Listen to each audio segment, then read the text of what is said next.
Um, and other than that, I'm going to turn it over to, where is he? Glenn somewhere. There he is in the middle. Glenn, take it away, sir. Thank you. This is a monthly meeting of the Economic Development and Planning Committee of the Chamber. I'm Glenn Morris. I'm the chair of the committee and a director of the Chamber. Also have some connection to the Lynn Education District as a 15-year board member at St. Mary's, which seemed like an awful, I was young when I started.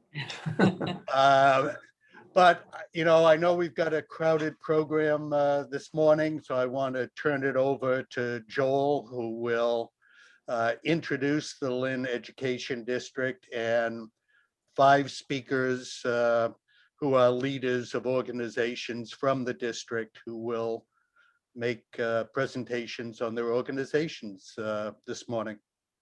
Joel? Thank you, Glenn, and thank you, Colin. And I can't wait to hear you sing. You people who weren't on the call before the last couple of minutes, Colin apprised us of the fact that he was an opera singer before he got into education and now director of the Chamber. So thank you so much, Glenn, and thank you, Colin, for allowing us to share this time with you. I was one of the co-founders of the Education District a couple of years ago. I grew up in Lynn. I went to public schools in Lynn. I was very fortunate, proud, and humbled a couple of years ago to be inducted into the Lynn English High School Hall of Fame, which Dr. Tutwiler was kind enough to attend the presentation. And I've spent a great deal of time of my time in terms of philanthropy working with organizations in Lynn over the last 30 or 40 years. My goal always was to try to bring all the academic, post-school and preschool organizations together with the private sector and discuss common challenges, common issues, and how we could improve the lives of the residents of Lynn. My focus was always on the academic portion of it because that's what I knew best. And I believe that if we could provide a balanced education for our kids, that would be a launching pad for them to develop both personally and professionally. Over the last couple of years, I've been very fortunate that we've had a number of new directors in Lynn that have a vision, that have put their egos aside to sit at the table with us and to do just that, to address common challenges. And our mission really was to share the intellectual and physical assets with the goal to improve the academic, cultural, health, and well-being of our students and the residents of Lynn. We have developed a great team. We've got, we do have all the academic leaders in the city as part of the education district. The three you will hear from today, Dr. Tutwiler, Dr. Dolan, and I think Lori Kennedy is here from KIPP. But we also have North Shore Community College, and we are also working closely with Salem State. We have a number of nonprofit organizations that are part of our group, some of which you see today. Some of the others are Girls Inc., Raw Arts, Leo, and 2 of our new members are the Greg House and Aspire. We are very fortunate to work with your team at the Chamber because, as one of our members have said, we now represent virtually everybody from cradle to career and beyond. And that's really our intention. So I know that this is a focus on economic development.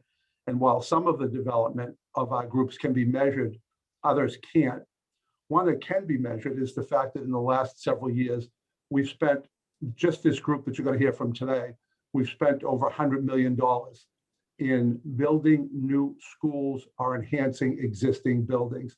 And again, with the intent to do, as I had mentioned, to improve the academic, cultural, health, and well-being of our residents.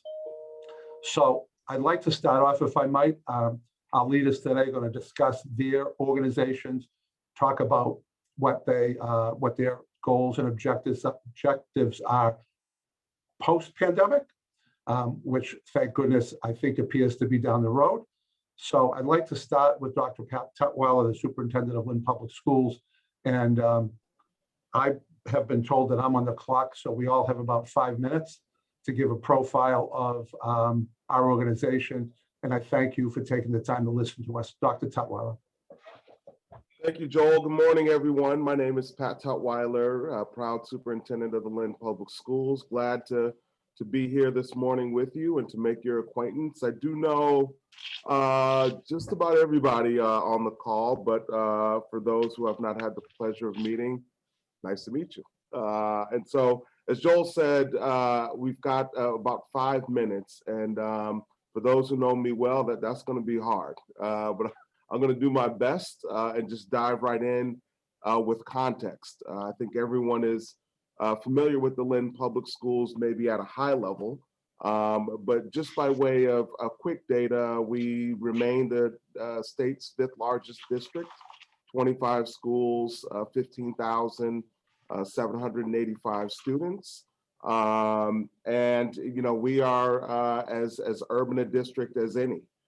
In terms of our demographics and our the makeup of our families. And we continue to be among the top urban districts in the state with respect to graduation rates and MCAS performance. I am currently in my 3rd year in the role, and glad to be here those 3, and we'll be around for a bit longer thereafter. But timing is everything. I came in right at the tail end of a plan that my predecessor had put in place. And so one of the first opportunities we had was to develop a path forward, a strategic plan for the Lynn Public Schools. And this was a process that was extremely collaborative. Couple of the folks who are on this call participated, representing their organizations.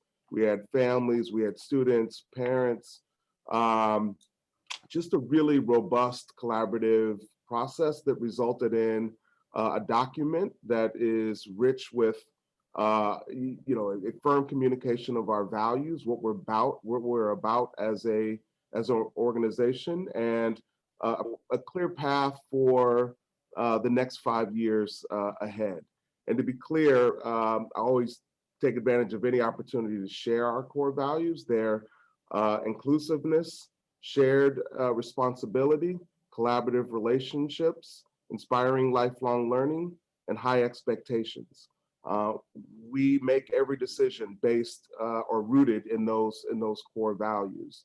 And tied to those core values are four objectives. And I could spend an entire hour or more talking about those objectives. But the quick of it is, we're really trying to evolve as a district, evolve with respect to our instructional practices, evolve with our understanding and embracing of our students and families.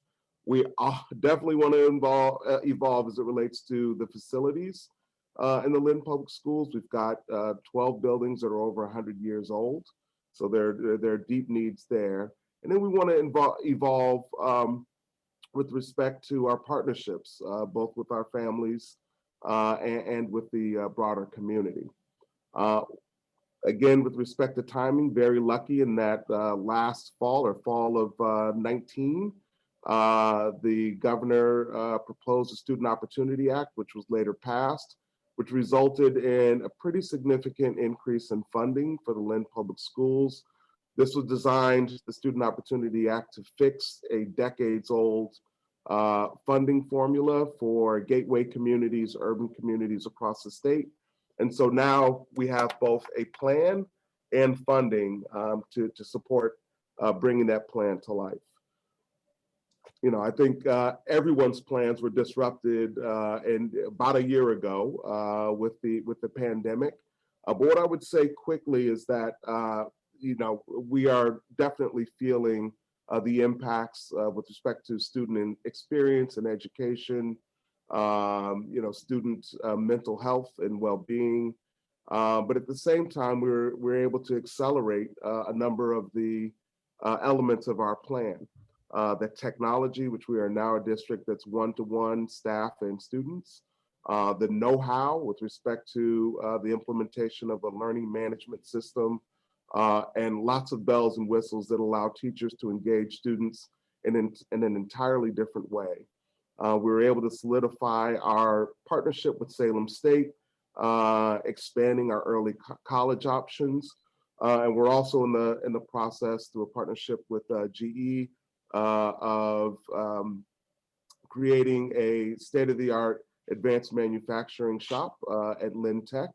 And so those are just a few, big ticket items related to things we were able to do as a result of the pandemic that probably would have taken a lot longer to bring to life. But where we are now, as we look at post-pandemic, we've really been trying to embrace our COVID blessings and all the new technologies and all the new skills that staff have learned, but also flexibility. And this is where I think, deepening of a partnership or relationship with the business community comes in. If you look at our high schools, particularly Lynn Classical and Lynn English, they have for years had a very inflexible, almost unforgiving schedule that had students on site from the first bell to the last bell. We now have the capability to look at a situation that's much more flexible for students to get them in seats in college campuses during the day, to get them in businesses or organizations during the day. We really want to embrace the authentic learning opportunity that's before us. And it's my hope that this conversation leads to a stronger potential for that to happen next year and beyond. Whew. And you made it, 5.5 minutes. That's terrific. 5.5, okay. Thanks, Pat. All right, very good. Joel, if I could say something Sure. momentarily, I just wanted to remind everybody, and I know Dr. Tutwiler knows, the chamber actually is involved with Lynn Tech in supporting the carpentry program that we are providing educational materials that will allow graduates of that program to get a leg up as union carpenter apprentices. Thank you, Glenn. The next speaker, before that, may I also suggest that if you have any questions, please direct them to Colin, as you would in any Zoom call as part of the chat program, I guess. And at the end of the meeting, Colin will redirect those to us, and we'll be happy to answer them. So our next speaker is Kathleen Walsh. She's the president and CEO of Metro North, which encompasses 7 Ys, with Lynn being I'll say the focal point right now, as we're all ready to open a new Y in May. So Kathleen. Thank you, and thanks for having us this morning. I appreciate getting 4.5 minutes, since Dr. T took 30 seconds of my time. On May 7th, the DeMarcus Family YMCA will officially open. This is a $31 million investment in the city, and that was funded with private donations, new market tax credits, MassWorks funding, and then the YMCA took a bond for the rest. It's a 70,000 square foot building that really focuses on youth development, healthy living, and social responsibility. This YMCA, we anticipate to really be a focal point of people coming to the city, and we estimate are up 25,000 visitors to that Y on an annual basis. Some of the highlights in the building, we have a teaching kitchen, one of my favorite areas in the Y, and it's a partnership it will be a partnership with restaurants, with food trucks, with culinary artists, and much more. And our goal is to plant a seed on our rooftop garden, harvest the crop, bring it down to the kitchen, and learn how to cook something healthy with it, and have these kids bring home a meal to their families. Subsequently, hoping that families in Lynn will eat healthier, reduce the obesity rate, all these good things that happen. Another thing that we're having is a community cafe, and that's a partnership with Lynn Tech and Northeast Arc. So we're looking forward to that. We have a gallery of local artists, which will actually be our high school students at KIPP, at St. Mary's, at Lynn Public Schools, Northeast Arc, Raw. They will all be participating in that. We have a clinic that will be sponsored by Lynn Community Health Center with a focus on adolescent mental health. Very good timing for that. Our aquatic center is 3 bodies of water. We have a lap pool, we have a teaching pool, and then we have a splash pad. So the youngest of the youngest can get really acquainted to what an aquatic center is. Our entire second floor is dedicated to wellness for all ages. So it's a pretty sizable space. And again, the purpose is to, number one, take people out of isolation, bring them back, where we are such a gathering place. We hope that we're able to do that again. And it also includes an indoor track. If you guys have ever run in the city, it's hard. It's a stop start. It's a stop start. And now we have an indoor track for 13 times as a month. It's horrible. We also expect to have a state-of-the-art STEM Y Academy, which will host up to 80 2.9 to 5-year-olds. But even more important, for us as an organization, our intention is to hire 200 local folks in part-time roles and up to 40 in full-time roles. And that's significant. With that, I want to pass it off to Andrea, who's going to talk very briefly about our existing Y and what becomes of that. All within our 5 minutes, I promise you. I promise I'll be quick. Good morning. Thank you, Kathleen. So the current YMCA, which is located at 20 Neptune Boulevard, will be totally converted into a youth development center. In addition to expanding our music studio, we'll be adding an zone, which will be for dance and theater and art. The upstairs fitness center will be dedicated to our teens. So there'll still be fitness space, but they will also have a safe space to engage. As COVID progressed, our Y served, at the end of March, we will have served 95,000 meals out of the YMCA. So we are going to add a cafeteria so it can make serving those meals a lot easier. As Kathleen mentioned, our preschoolers will come with us to the new facility, but our out of school time kids will have expanded space as well. We'll have 250 kids in our licensed OST program and probably about another 200 in our youth center. We are also adding a tech lab, a STEM space, a Lego room, and we will continue to run our diaper pantry as well out of the YMCA. So we are really looking forward to converting that facility to be focused on our youth. Pre-COVID, we saw anywhere from 600 to 800 kids a day. So we are hoping post-COVID, we will see anywhere from 1,200 to 1,500 every single day come through those doors. Thank you very much, Kathleen and Andrea. We're very proud of the fact that the Y is going to be geographically and for a number of other reasons, is going to be the focal point of a lot of the development that the city and the education district has been able to benefit from. I'd like to also add that part of the development and part of the reason why we've been able to do what we have been able to accomplish is the fact that we've also received over $20 million in private donations. Much of this money are from people outside of the city of Lynn. So we, the education district, and you, the Chamber of Commerce, are really attracting funding and support from other communities besides just Greater Lynn residents. So where it's hard again to measure some of the impact, many of our donors and many of our supporters are very well-known local philanthropists who have committed their time, effort, and money. And they don't just donate money, may I say. They're very aware of what's going on within the city and within the education district. So we're proud of the fact that as a city, all of us are having a tremendous impact on Greater Lynn, not just Lynn in itself. Our third speaker I'm proud to introduce is Dr. John Dolan, the head of school at St. Mary's. Well, thank you. Good morning, everybody. And as a dues-paying member of the Lynn YMCA, I applaud my colleagues on a great presentation. Just terrific. You just can't help but feel so much pride when I look down Tremont and see that building. Just amazing. Way to go. So St. Mary's has been in business 140 years. And probably over the last 20 years, I would focus just on the physical plant change. And then in my last 30 seconds, just talk about the economic impact that we believe it will have on Lynn proper, certainly in the footprint of the Ed District. So as we have removed legacy buildings. These are all cornerstones of 1904. You know, the girls' wing. We're down to basically one legacy building left, the boys' wing.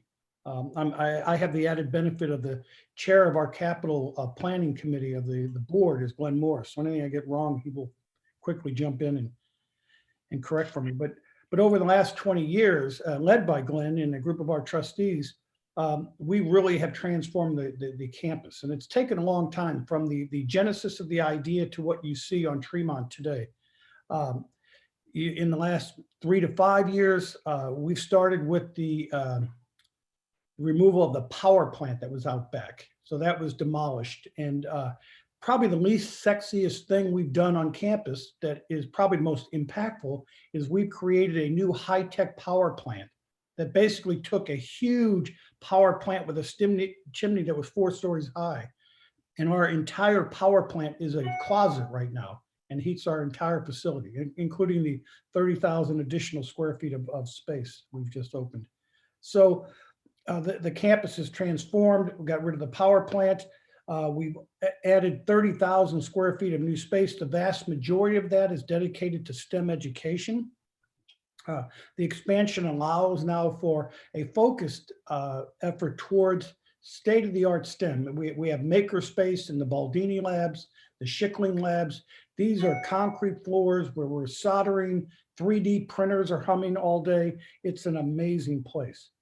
The fifth point I was going to make was, in addition to the STEM facility, the Gateway STEM facility, with the demolition of all those buildings out back, we created the Mazikowski Gardens, which will feature student life space with a outdoor amphitheater, seating for 220 in the yard out there, outdoor dining opportunities, event space that could seat up to 400 in our tent. And then on the sacred side of the garden is the Cardinal Shawn Sanctuary, which again, working with trustee Glenn Morris and then John Kirby of Boston Art, we're creating a place of solitude, a place of reflection. We're working on the design of the 14 stations of the cross that are right now in the idea stage, but some really exciting ideas that we believe the Mazikowski Gardens will be you want to go see this if you're in Lynn, because this is really quite a unique place to celebrate our Catholic faith. And then finally, as we turn towards the revitalization of our physical facilities, Glenn is chairing our capital group of Ascend 2026, our current strategic plan. And not many people know that we own the Sacred Heart campus over in Boston Street. And because we have now merged Sacred Heart and St. Mary's, we have pre-K through 12 education, looking to make a strong move into the infant toddler. And you hear a lot of us thinking that way. There's plenty of market demand. I think Aaron's on the call this morning. There's enough need that we should all be working hard. So that's what's going on at St. Mary's. I would love to have you stop in to visit. And then in terms of the economic impact of the city, at St. Mary's, we believe that the expansion of the STEM facility allows for summer camps. We're going to be open 24/7 year-round, serving children from K through primarily 10 in our summer STEM camps, the Lego camps and the like. We really believe this is an exciting opportunity for the school. We will be working with the facility over in Boston Street to expand our early childhood opportunities, including infant, toddler, and other opportunities for the Lynn community to have these kinds of access points for their children. And then, and as Glenn would maybe mention quickly, that Ascend 2026 also includes a new Theater Arts Performing Center on the Tremont campus, referred to as the Comcast building. That would be demolished, and we would create a new theater facility, in the round black box theater that includes a student-run coffee shop and those kind of opportunities. So that's at St. Mary's, a very exciting time, and I sure appreciate the opportunity to tell our story. Thank you very much, John. May I add also that not only the addition to the STEM building, but much of the other work we're doing in the education district has attracted the attention of state government, and that we are fortunate to work very closely with Lieutenant Governor Karen Polito, who has assigned 2 of her senior staff members to work with us, especially during the pandemic, to resolve some of the questions and issues that we've had, but also to help enhance the development of our programs within the education district, which of course benefits all of us here. Based upon that relationship, we've been working again very closely and directly with the Secretary of Education, as well as the Secretary of Technology for the state, who before the pandemic has created with our academic partners, I think it was 8 or 9 interns, paid interns, that were going to work within some of the state departments locally. They were going to be juniors as well as seniors, which is a little bit different. So we are fortunate that the success that our organizations have had within the education district has attracted the attention of the state, who is also willing to support us, not necessarily with money, but with mentorships and with internships that help, again, enhance the motivation of some of our students and provide real life experiences. And Joe, I would just add one others are looking kind of story. The Ionati family is investing a lot of money into Compare Markets, which is right on Tremont, used to be the old Shaw's. And Mark and Vivian Ionati, who are running Compare, would tell you they're as excited as anybody about the Ed District and what is going on in Lynn. So we're really lucky to have their partnership as well. Thank you so much, John. Our next speaker is Brian Terrian, who's the Executive Director of the Boys and Girls Club. Brian. Thank you so much for having me, and thank you, Joel, for the introduction. Just to talk a little bit about the Boys and Girls Club, we have quite a history. We were established in the late 1800s as one of the first Boys and Girls Clubs, one of the first 25, and now there's over 4,000 Boys and Girls Clubs nationwide. So there are a lot of the successes that have been taking place in different communities have been mirrored after the establishment of Lynn. So we have some great history. A lot of people have gone through the program and have been very successful in their adulthood and now are giving back. Our mission statement for the Boys and Girls Club is to provide care for the kids who need us the most, and with the hopes to be productive, responsible, and caring citizens of tomorrow. And to be able to do that, we're fortunate enough to have 2 facilities. One is located in Middleton. It is a 140 acre property where we bus the kids from Lynn up to the camp. One of the great things is a lot of our kids, their front yards are a sidewalk and the backyards are a parking lot. And they have the ability to go and run free and in-ground pool, lakefront, learn how to fish, learn how to swim, make some friends and really adapt to a different environment than the inner city. We're able to provide that 10-week program that begins right after school and all the way through the full summer. Also, we were able to renovate or just complete a renovation of 15,000 square feet in the main clubhouse in Lynn. So we're very excited about that. We were able to expand our licensed childcare to double that. We provided a fitness center, Planet Fitness, and No Judgment Zone. They came in and sponsored that. So the kids are really excited about that. Dance center, STEAM, and then that complements our current gymnasium and in-ground pool. So we have 1,500 members. We were seeing, close to about 500 kids per day. They're all excited when they come in there, and we have plenty of programming. One of the things that how we're able to accomplish those types of the renovation and keep up with the camp is we have 25 volunteer board members. There's a couple that are on the call right now, and their main focus is to reach out to the community members because, like I said, our mission is the kids who need it most. And sometimes the kids are in a financial burden. So we have a cost of running the programs, and then what we can charge as a fee, a membership fee or a tuition. And in that gap is usually close to about $500,000. So we're fortunate enough to have the right business leaders and community leaders involved with the Boys and Girls Club to reach out to their network to make sure that the kids have the best opportunity and programming that they possibly can have. With that being said, some of our programming, you got a lot of people know about the Boys and Girls Club as, basketball and dance and a lot of fun. And we pivoted into more of the education and really preparing our teens is the key, right? Career development, college prep, Money Matters program, teaching the kids about the impact of financial well-being, and really providing an opportunity for the teens to to be able to position himself. And we go on trips. We went to New York City a couple of years ago.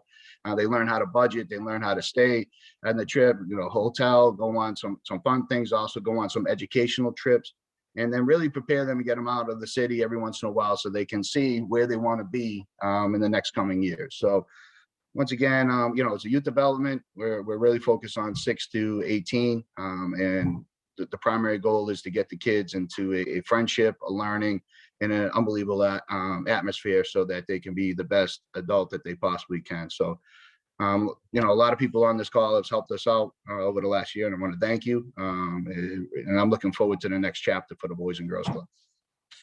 Thank you very much, Brian.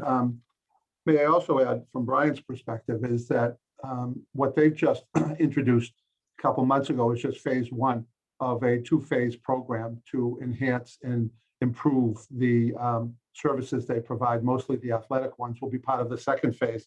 And one of the focuses also, the additional focus of the education district is, again, to help support our members in any way we can.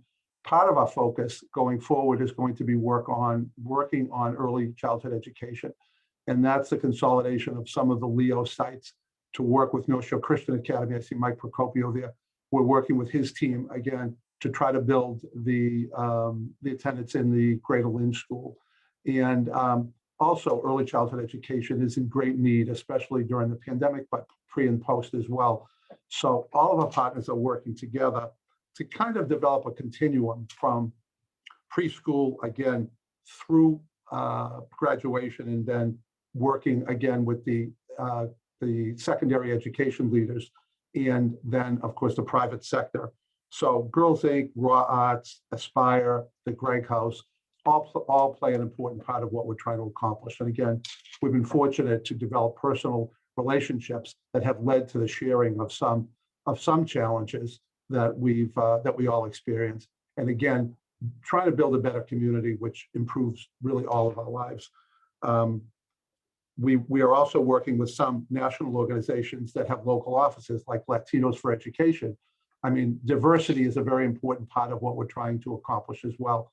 We realize that there are issues. I know Dr. Tutwiler is working on a number of programs within the school system, as are we all. It's not just understanding diversity, it's trying to enhance the balance between Black, Hispanic teachers, administrators, as well as students. So it's not just building school and academic programs, it's really dealing with part of what we're all facing nationally.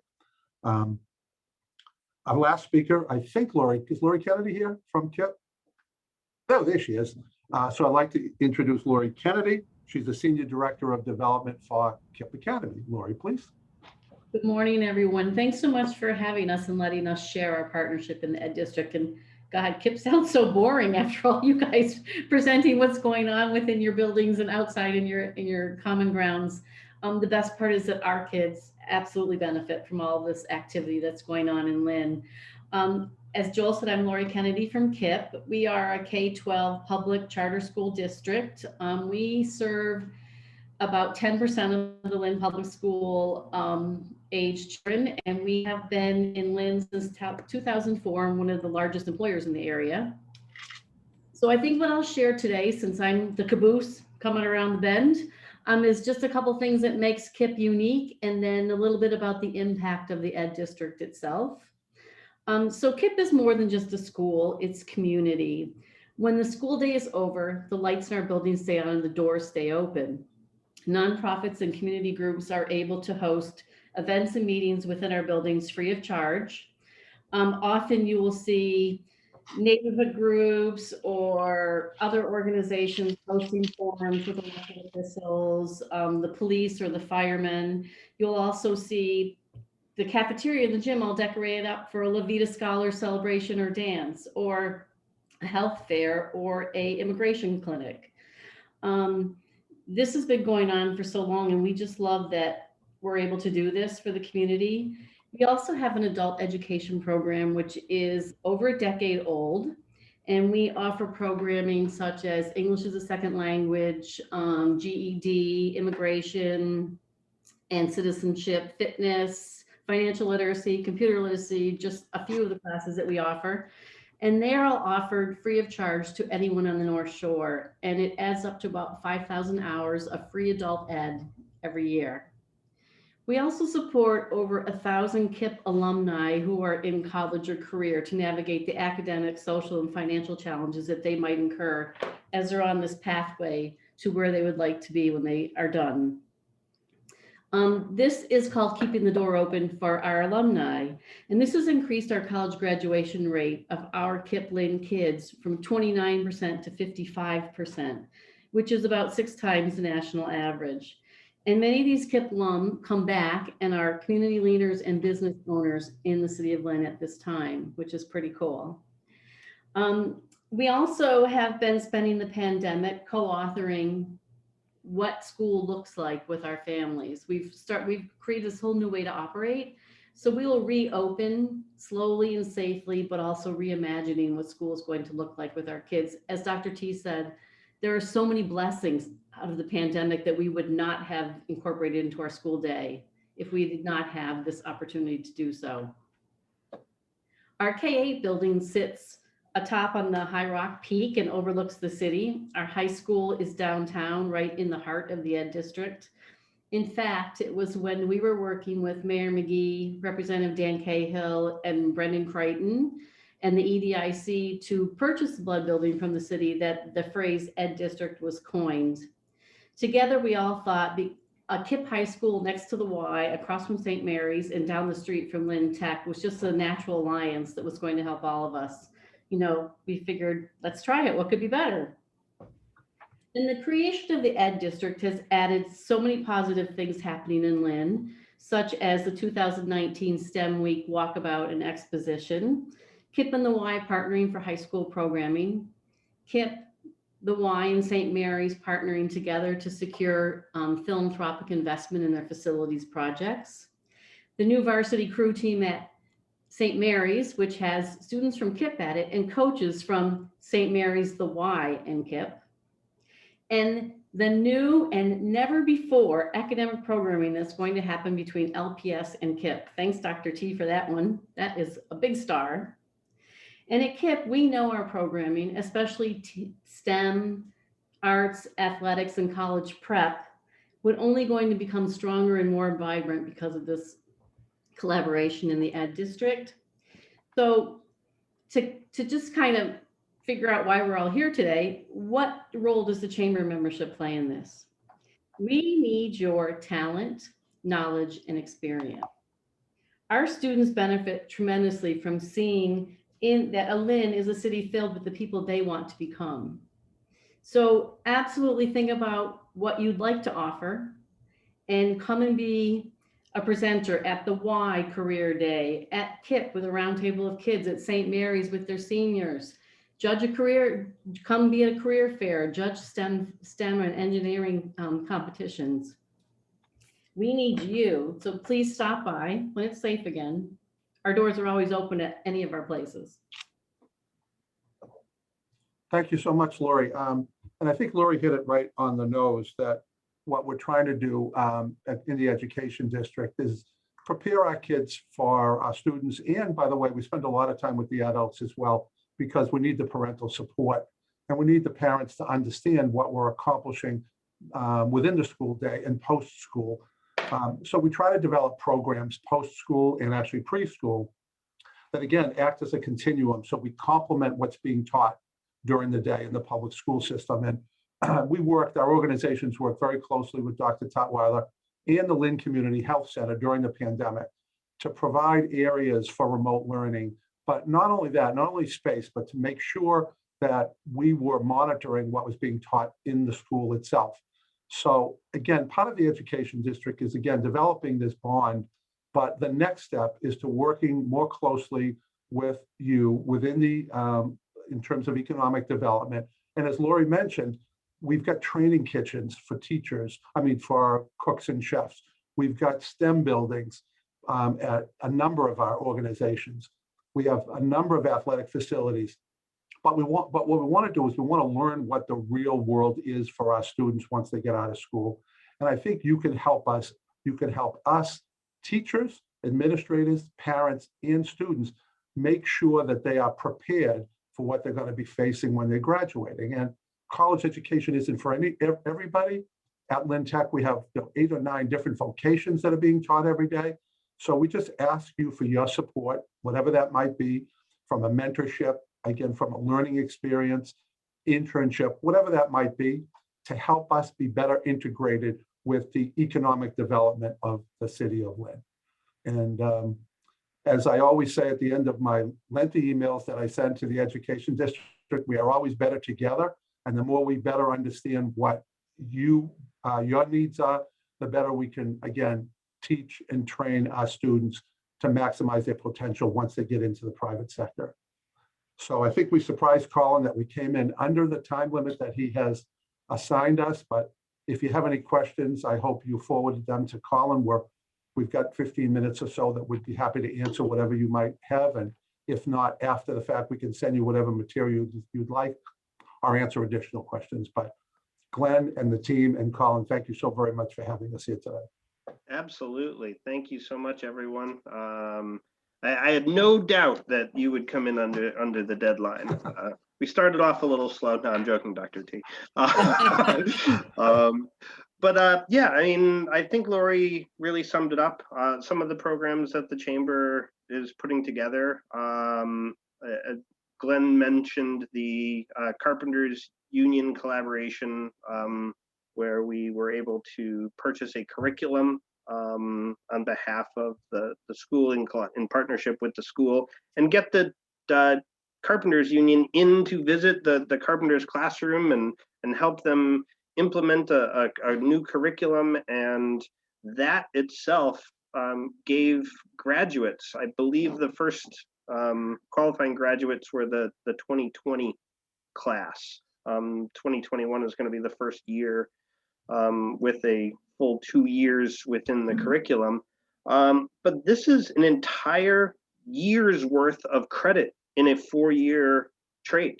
This is 25. I mean, it's like getting your freshman year credited because of the curriculum within the school. We're putting together a business leaders speaker series because if for people who work with the youth, nothing impresses young people more than seeing someone old and going, oh wow, I could be that, I could do that. I'm picking on us all being old. I'm Colin, are you calling me old? No, I'm calling myself old. But I did hold a comment when they referenced 1903, and then your name came up shortly afterwards. No, I'm joking.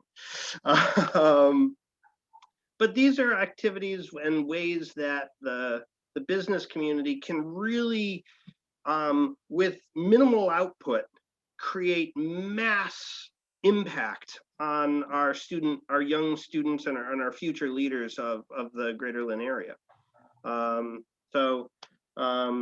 Kathleen posted a YouTube clip. I would in the chat. That's something you guys can tap onto. But I do want to open up any questions, any comments, any thoughts for the leaders that we have here today. You can unmute yourself, ask away. It's an open forum.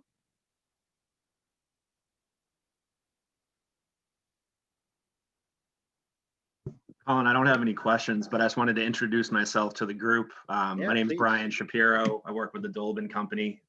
We're on the home stretch of our breakwater project over on the Lynnway. So we're really excited to finish that up. I think we're tentatively scheduled to start having residents in July. But as you can expect with construction, we're not sure right up until the very end. So aside from that, we're just really excited to become part of the Lynn community. We met with Andrea at the Y, which seems like 100 years ago, pre-COVID. So we're looking forward to ramping those conversations back up again with people in the community. And just real quick, on a personal note, I grew up in Swampscott. Two of my grandparents grew up in Lynn. They graduated from Lynn English. My family's been heavily involved with My Brother's Table for a really long time. My sister works in the Lynn public school system now. So I'm just on a personal note, just looking forward to continuing that tradition and being an active member in the community. And I'm looking forward to creating a lot of great relationships with everybody moving forward. Colin, I'd like to reiterate one thing that Kathy had brought up, but again, just to summarize the impact that we have on the Greater Lynn community. The organizations within the education district in and of itself, once everything is up and running, we're going to be servicing over 35,000 people a year. I mean, technically that's 35% of the entire Lynn population. So we have a lot of impact. We want to learn as much as we can from the guidance and professionalism you can provide us. But we in and of itself are very proud of what we have done. And again, we're better together, as I always say, and we just want to be, we want to learn more about what you people have to offer us and how we can, again, continue to develop our skill set individually and collectively as an organization. Thank you, Joel. Jim, you had a question? No, but I'll be glad to talk. I saw you know, your it's hand funny. raised. I'm sorry. That's okay. I clicked on the Zoom because I wanted to see what the chat was, and I think I raised my hand by accident, but that's okay. We'll put you on the spot. That's okay. I'll wing it. Joel, Glenn, I do want to just thank Joel, Glenn, and yourself for putting this together. When you hear these stories, it really is inspirational of all the work that's going on. And so from the city's perspective, we're really proud of it. And, you know, the city has invested millions of dollars in infrastructure improvements. When you look down at the KIP area, in that area heading into the downtown by St. Mary's. So clearly this is a collaborative effort amongst everybody, and we're really proud of that. We have over $200 million in investment going on in the downtown area. We have an emerging arts and cultural district that we're really proud of and supportive of. I just see very, very bright things in this dark year that just passed. Despite that, I think it was Dr. Tutwiler said about the good that has come out of this. I think the future is very bright, and just from the city's perspective, we just want to thank everybody for all of your hard work. And really, we're all in this together, as Joel said, to make our city a place to work, live, and play. So thank you so much. This has been a very positive Zoom meeting, and thank you for putting it on. It's a pleasure. Absolutely. Any other thoughts and questions? I mean, we've got a little time, but I've never been one to sit here for the entire length of a meeting just so that we can say we sat here for the whole meeting. Yeah, Colin, if I may. Yes, please, Jean. Being a brand new transplant to Lynn, arriving in September, on the strong advice of our younger daughter, who's been teaching in Lynn for a while as a substitute teacher, did her AmeriCorps program here after graduating from Suffolk. It's thrilling to hear what's going on, partly because when I would tell people that I'm coming to Lynn, you know, we know Lynn, and yet I had heard from my younger daughter how exciting it was to feel the vibe in Lynn and to know that Lynn was the next hotspot, if you will, of creativity, of people coming, and just hearing the emphasis of the community on the young people. It's very clear that the city fathers and mothers are really see the potential that's here and are willing to invest. So I just, as a brand new person here in Lynn, and having grown up in Massachusetts and understanding the history of Lynn, at the beginning of this call, I said I just had been gifted this book published in the early 1800s that talks about Lynn, how vibrant Lynn was in the early 1800s and a real sort of role model for the rest of Massachusetts. I really see that, again, this is from a newcomer's perspective, I see the passion that's here, and I've seen it in a number of calls, in the Rotary calls and in these calls.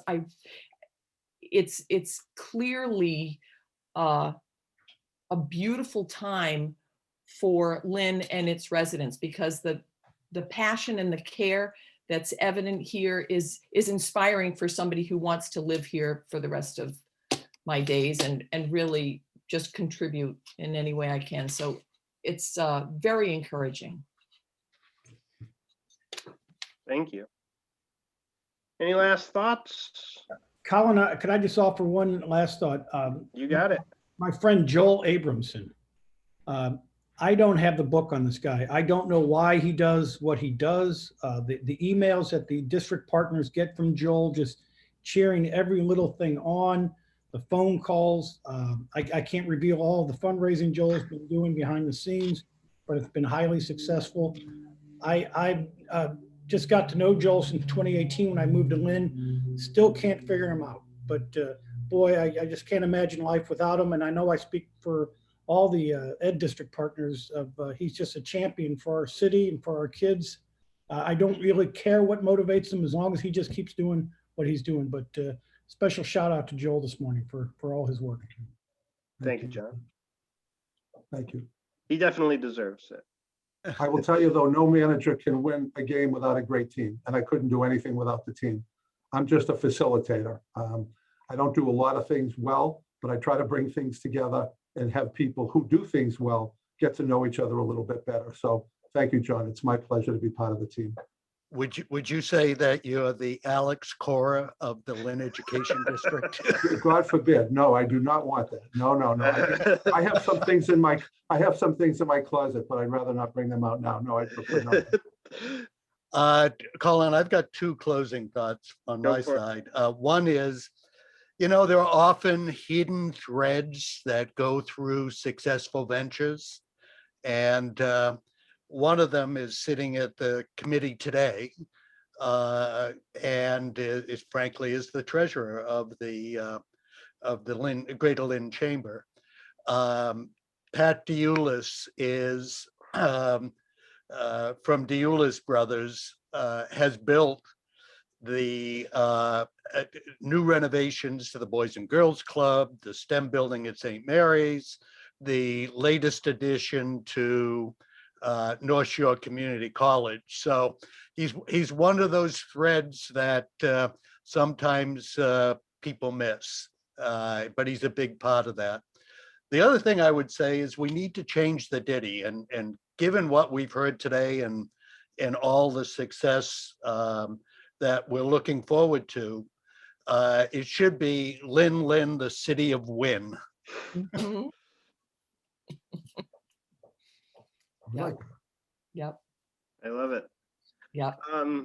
Again, thank you all. Any last closing thoughts that anyone wants to share? I just wanted to thank Please, Glenn Patrick. for his kind acknowledgement. Say hello to everybody participating in this morning's meeting. And to echo Jean Marie's comment about Lynn, my parents is typical of their generation, were immigrants that settled in Lynn. My father and his brothers started a business in Lynn.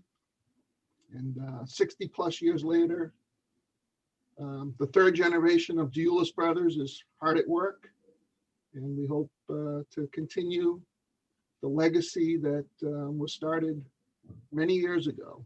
And I think that's true for a lot of businesses in Lynn. And our association with the chamber is a testament to our belief that, community is important, not only for quality of life, but for the businesses that support all these organizations that are on the call today. Thank you. All right, with that, I want to thank you all again for coming. We have a meeting again next month. The EDP meeting means on the first Wednesday of every month at 8:30. Next month's topic, we're actually going to be talking about our advancement of a kitchen incubator program. For those of you who don't know, this is a startup opportunity. It's kind of like a maker space for food-based entrepreneurial programs. So this is a cool initiative that we're working on. We're seeking funding, trying to bring the kitchen maker space into Lynn. And it's going to be a really cool program that we're going to be learning more about on next month's meeting. So I would encourage anyone who has an interest in that to do that. And again, just to read Kathleen's chat, as the months come up to the grand opening, the Y is going to be putting together small group tours, personal tours, stuff like that. To if you want a sneak peek of the space, Kathleen, or I'll put Andrea on the spot as well. You can reach out to either one of them. If you don't have contact information, I can connect you. But thank you again so much, everyone, for being here. And look at this, as I always say, you can have, if you have good food and you end on time, people are happy. So with 90 seconds to spare, I bid you all a great morning and hopefully a wonderful spring. Thank you. Thank you, Colin. You.